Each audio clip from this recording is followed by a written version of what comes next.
Hello, welcome, Cabbage here. In Magic the Gathering, let's have another look at my Rigo Stadium deck. And I think I've finally come to a semi-finalized state.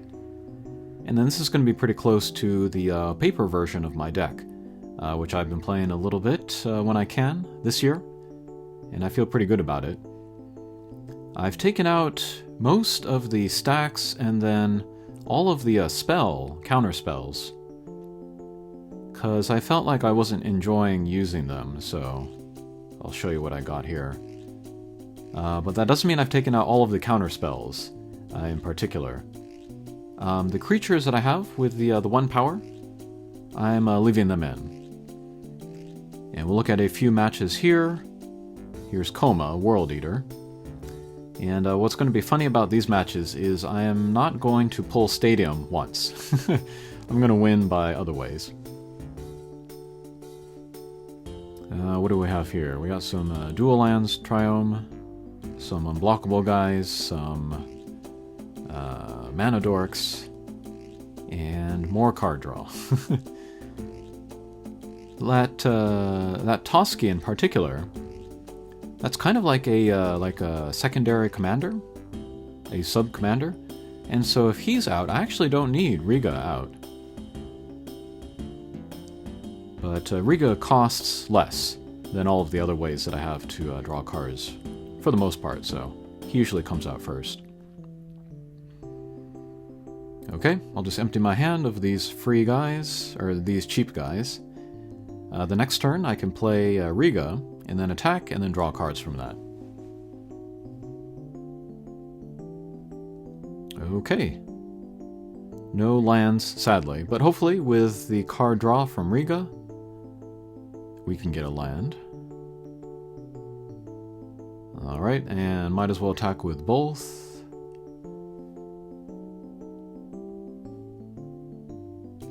No land, alright.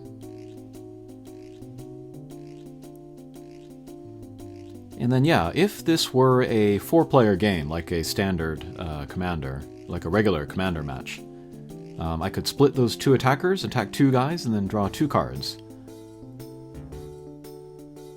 But yeah, this being Brawl, it's just one-on-one.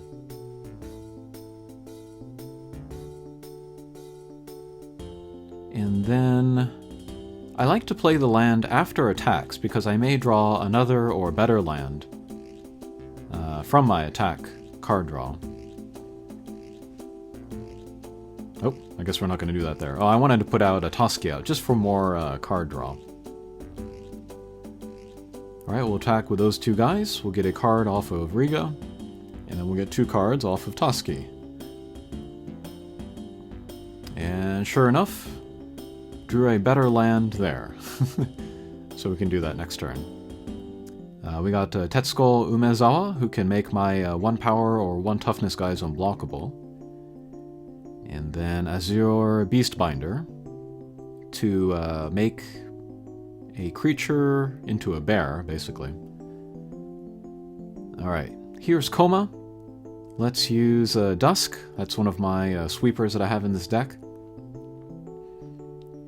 Will not kill anybody in my deck, so it's kind of like, what do you call it? There's an aim to my sweepers. Nope. I guess they didn't like that, so they quit. But yeah, I would have drawn more cards off of there, and then keep flooding the field with little guys, maybe take them down with damage over time, or if I can get out my Stadium, then I can get out a faster win there. But next match.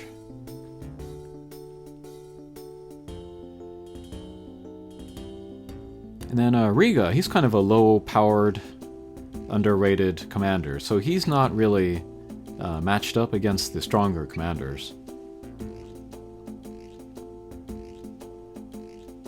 Alrighty, I'll keep this hand.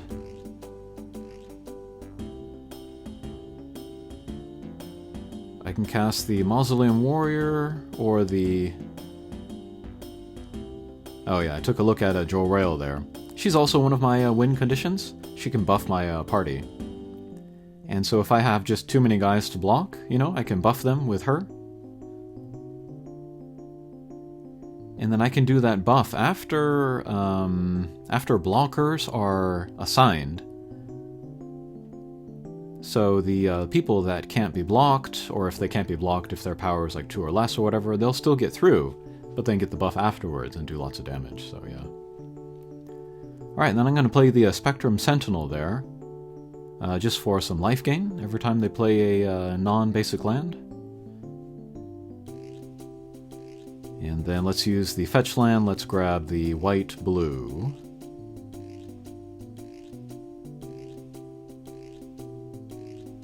And we'll pay the life. We can get life back from the Sentinel, so that should be okay.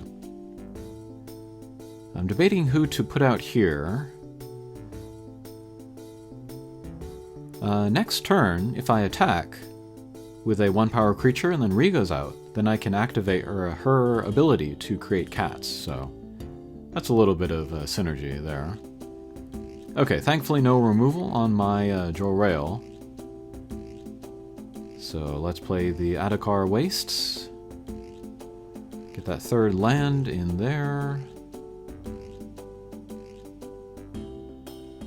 And then we'll play Riga.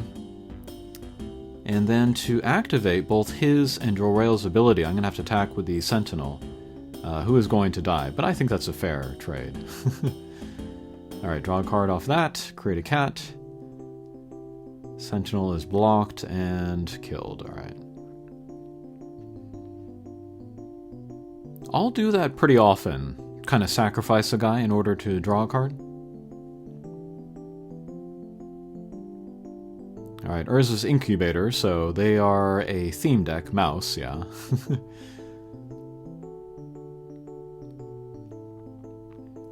Okay, here I do not have a 1-power creature that I want to attack with. I don't want to sacrifice my Jorrail, so no card draw there, sadly. Except I can use the Swords to Plowshares and get rid of the blocker there, and then attack. So we'll draw a card, that'll be our 2nd card for the turn. We'll create a cat, do some damage. And then I can play this Gold-Forged Thopteryx, that will give me ward to my 2 legendary creatures, so that's a little bit of nice protection. And then I could sacrifice a white creature, to use a Flare of Fortitude.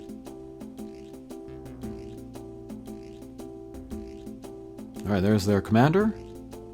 A Mice Lord, and then creates an equipment. And then I have a couple guys in hand which can sacrifice to counter some spells. And they will create some guys. I'm going to save my Dusk Sweeper for now. It would only take down 1 guy. Maybe I want to wait until the other guys are buffed or there's more guys out before I use it. Okay, we'll just attack with just the Thopteryx. That will trigger both my legendary creatures' abilities. Draw a card, make a cat.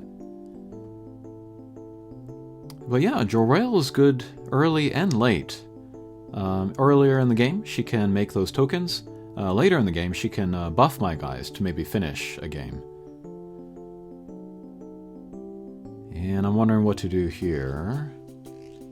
Yeah, let's put out the Mausoleum Warrior. Wanderer. Sadly, I don't think I have any other spirits in this deck to make that counterspell more powerful. I had Selfless Spirit, which you could sacrifice to protect your guys, but it has 2 power, so it wouldn't trigger Riga's ability. And then I have other spells like Flare of Fortitude to protect my guys, so... Yeah, Selfless Spirit is really, really good, but... still waffling if I want to include it or not. Alright, Bloodline Pretender. It will become a 3/3. So Dusk will hit it, but it won't buff the other guys, so... still gonna wait on Dusk, I think. Okay, no attacks, my turn.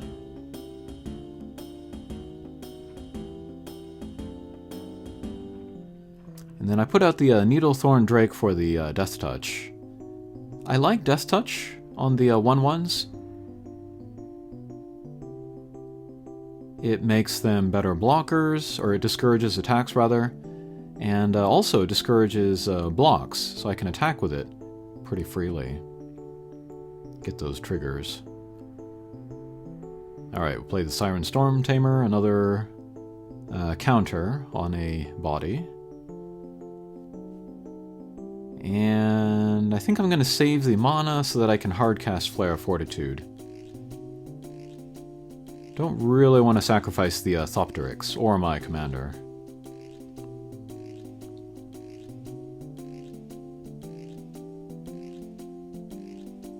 But yeah, this is definitely a theme deck. A mouse theme deck. So it's not going to be super fast or super strong, but that means I'll be able to show off more of my deck. Alright, no attacks again. Looking at my graveyard, nothing in there I really want.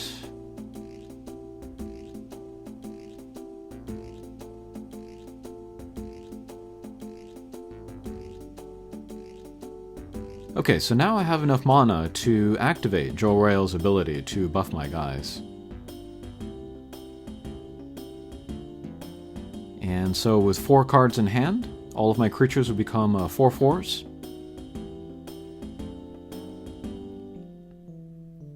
There was a game that I did not record, which was funny.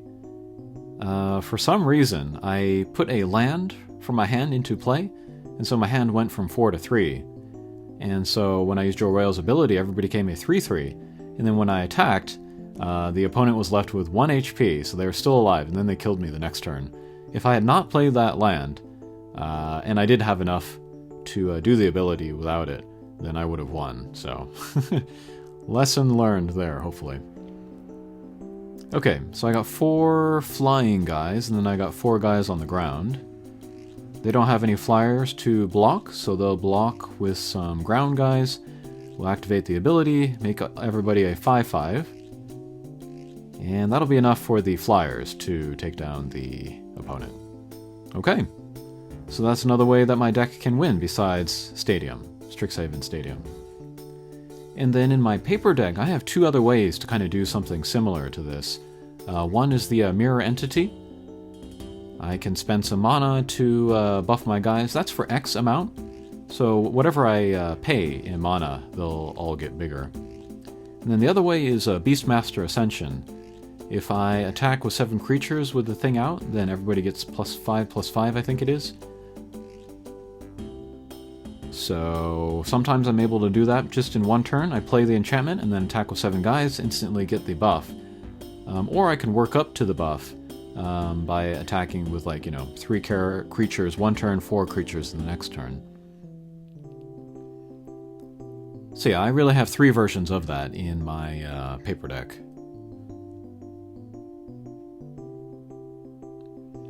What do we got here? Only 2 lands, one of which is a tap land.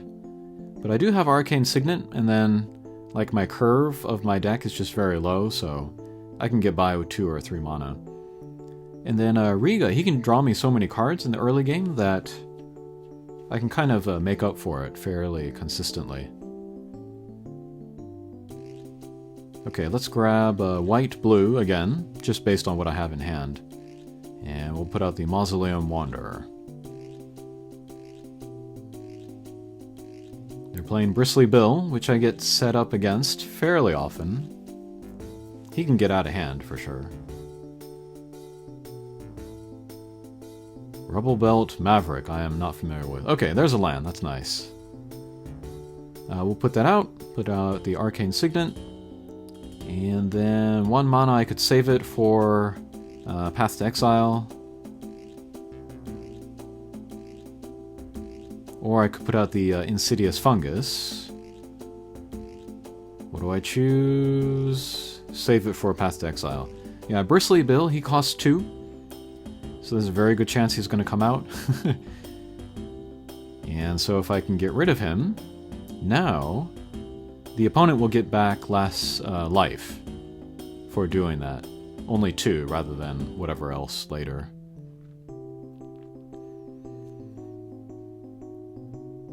Okay, no land again. But here again, let's play Rigo first. Let's attack with the Wanderer. Let's see if we pull a land. Nope. But that's okay, we have the tap land here.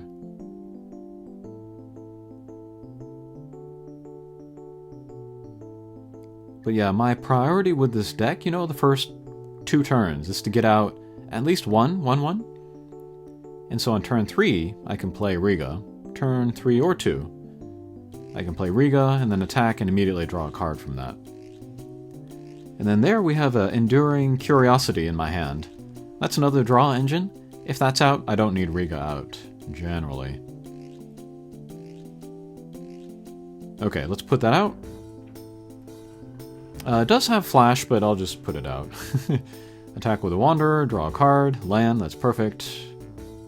Draw another card from the Enduring Curiosity.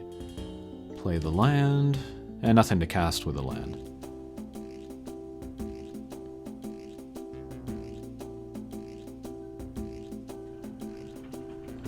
Enduring Curiosity would get hit by the sweepers that I have in this deck, but then it would become an enchantment, so no big loss.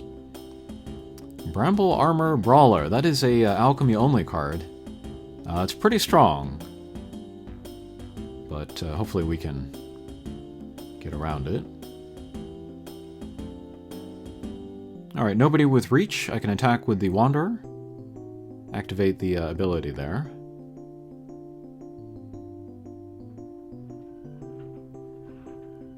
Okay, draw another card. Put out a land. And then I love the Azura Beastbinder, maybe my favoriteest card of the year. But yeah, again, when he attacks, he can turn a creature into a bear, 2/2 with no abilities.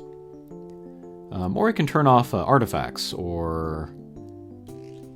That might be it, actually, artifacts, yeah.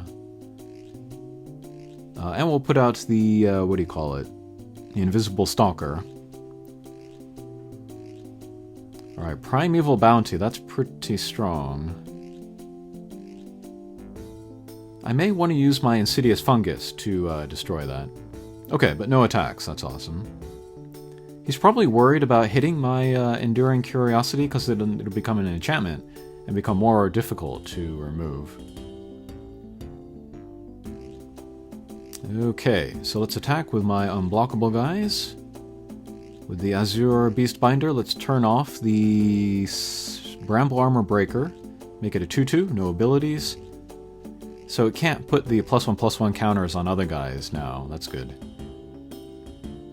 That Trailblazer will allow card draw, but I'm more willing at this point to give up cards than buffing their guys who are out now. Alright, couple more cards from there. Okay, so let's play the land that we have.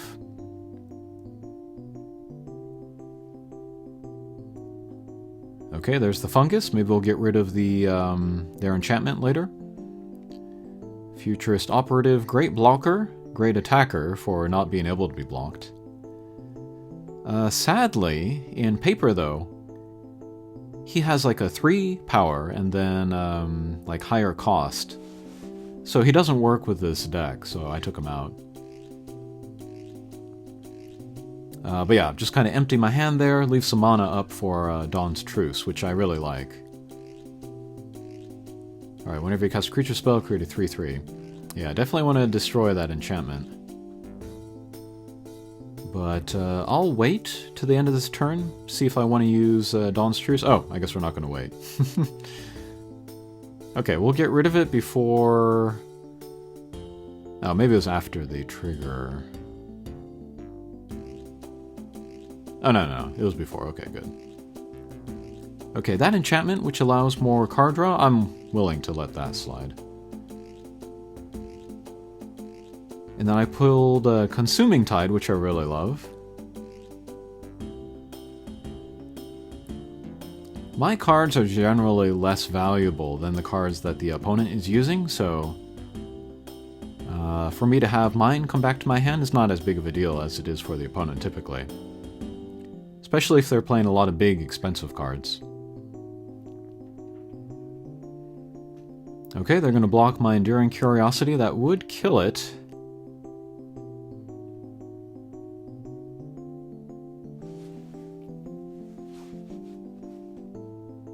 But just for fun, just because I can, Giver of Runes will give it protection from green. So it will live to fight another day. Alright, and draw a bunch more cards off of that. Okay. And then we pulled Chulain, who is excellent. Also kind of a sub-commander for this deck. Once I get him out, then I can start playing creatures, drawing cards, putting lands into play from hand. Pretty busted card. Okay, and that'll do it for the opponent. They see what's coming.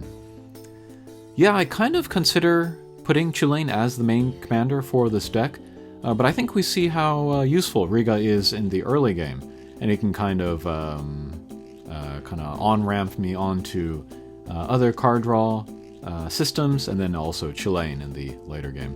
But yeah, this is my favorite deck at the moment, the one that I use the most. Alright, thanks for watching, and we'll see you again. Take care.